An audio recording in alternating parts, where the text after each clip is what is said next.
I know it don't look like it, but success. We got the hood off. Don't be looking at my Z in the corner over there.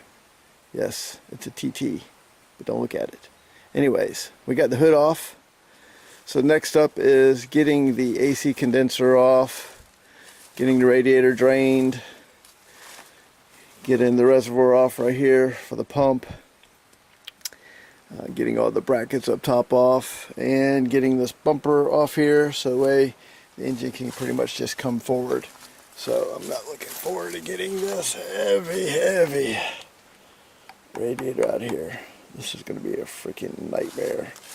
So, but all this stuff's got to come out to get a plug apart without trying to tear it up. So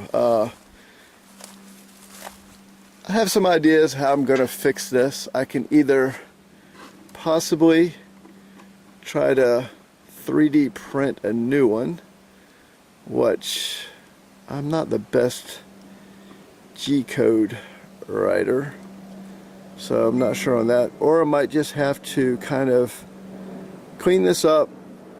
So I'll have to chase the wires and just kind of see why it got hot. Maybe did they add extra lighting to it? Was that some of the problem? If so, I could run a parallel extra wire and, you know, just like connector that I can disconnect separately from the plug, just so that it has extra. So there is that possibility. So I'm gonna trace the little wire right here that popped itself off and it gotten very hot, and whatever this middle wire was, which looks completely just missing and bypassed right now. So I gotta see what's going on with that, which possibly could be this little wire that got that hot and they just switched over. So, but anyways, a lot to do, but got to get the engine out. I can't get it fixed without the engine out. Alright, I'm just happy I got the hood off.